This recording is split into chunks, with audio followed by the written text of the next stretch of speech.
What's up, YouTube? It's your boy Jonny Highrolla coming at y'all with another video going over Westworld. Today we're going over Season 3, Episode 6. This was an awesome episode once again, and they're really knocking it out of the park this season, to be completely honest. I'll go over it top to bottom real quick, just quick overview, and then a couple quick theories as well. Y'all leave me your thoughts down below on the episode. I really enjoyed this one. If you're new to the channel, drop down and hit the subscribe button. We're dropping new content every week over sports, entertainment, TV shows, movies, music, all that good stuff. We're going over it all. Drop down and hit the subscribe button. And if you like the video, if you get new theories you haven't heard, or if you're just riding along with our content, hit the like button on the video. It really helps us get in front of more eyes just like yourself. Let's go ahead and get into this one. Season 3, Episode 6. This one was awesome. I really thought this one focused on William's inner battle with himself, whether or not his actions are a factor of him just being in the game or a factor of him actually making those decisions in his real life, if that's just him. And I think he finally comes to the grips to the fact that it was him, and he's kind of really the bad guy in the situation, but despite him at the end saying, you know, I'm the good guy, I'm going to make this all right. I kind of think that William understands he's done his wrongs, but I also think he wants to right his wrongs with why he says that. You know, he's done a lot of bad things, and he all blames it on the game. But by the end of it, by the time he has the AA meeting, or like the addict meeting, their little treatment meeting they have is brilliant. He has a hot take at the very beginning that we're all just maggots on the face of the earth. Humanity are maggots to the earth, just eating away at it. And you know, they kind of delve into his mental state and how he killed his daughter and where he's at. And by the end of it, he seems ready to go and clear-minded, to be honest. Like he understands what he did, that he's wrong, but he wants to be right.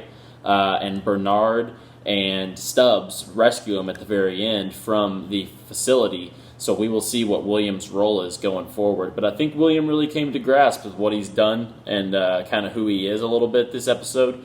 Let me know y'all's thoughts on that down below. But let's get into the next main plot line in this episode. I thought was Charlotte Hale. Hale's performance, Tessa Thompson, has been absolutely dynamite in that role. And I think that this episode was no exception.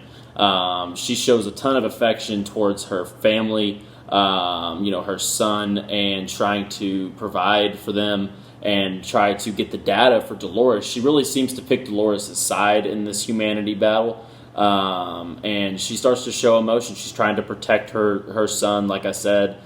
She's trying to help Delores because she sees that she feels like what Seracs doing is bad. He's trying to erode Delos from the ground up. She doesn't want that to happen, so she's trying to get all this data to Delores.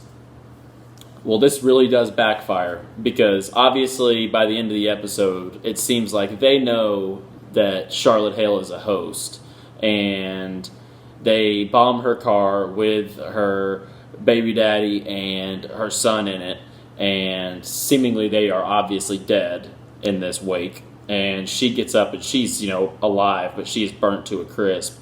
There was some guy on the side of the street waiting, so we will see what happens next with that. I have a feeling that Serac is going to have his hands puppeteering Charlotte Hale going forward. But you just have to think that after killing her family, she's going to pick Dolores' side. But there's also going to be robots out there, or hosts, that will pick other sides, that will pick Serac's side. I'm curious as to this dynamic with the emotions that these hosts are showing. Is it going to be consistent? Are they all going to be on Dolores' side? They clearly have their own emotions, you know what I mean? They know, they care for things different. You know, you can't make a carbon copy of emotions. You can make a carbon copy of attributes. We know that from what we're seeing with Hale's differential in actions sometimes than Dolores's. And then let's get to the third and final thing of this episode. Maeve is seemingly being recruited by Delores. Delores, I think, understands that she probably needs to bring Maeve on her side to be able to complete what she needs to do. And I think Maeve does kind of see Serac as also doing evil.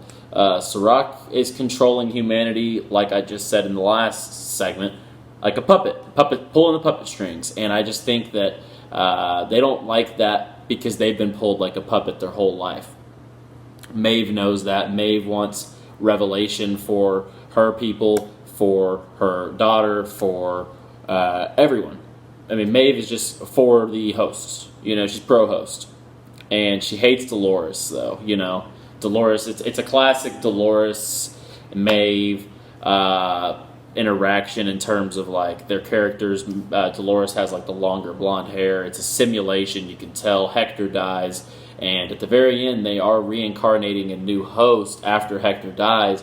And I seemingly just can't believe that it would be Hector. I don't think it would be that obvious. It could be, you know, I don't even know who it could be. It's that far out there. Sizemore, maybe. Maybe Sizemore in Hector's body.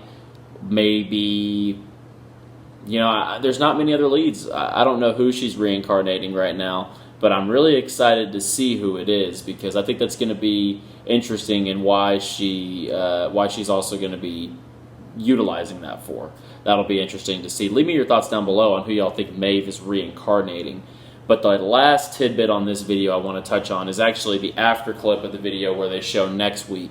We're seemingly going to see Caleb's backstory. And I had a fan or a follower, a subscriber, comment last week on last week's video about how they believe that Caleb is Seracs' brother. Next week's is seemingly about his backstory. And at the very end, she says, all your life you've been led to believe that you're a follower. And then she says, lead. I just think that that could be an accurate statement by that subscriber who left that comment.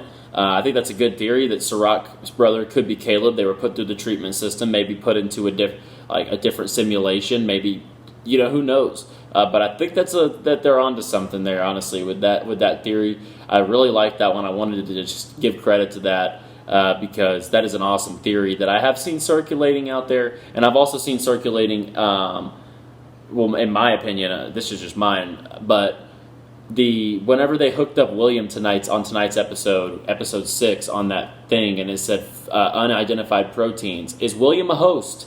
Y'all let me know. Is William a host? I think that's a theory that people have been in the wanes on since the after clip of season 2, and I think that could be something that people are nail in the coffin on. I think that William could be a host potentially. Y'all let me know down below. Let me know your theories on Caleb, William, Maeve, everyone. Y'all let me know down below. Hale, do y'all think a host is going to go against Delores? Do y'all think all the hosts are going to go in a revelation against Serac? Is Serac winning the battle right now? Y'all let me know. Drop down, hit the subscribe button for more. Hit the like button. It's Jonny Highrolla. It's the intermission. I'm out of here. Peace.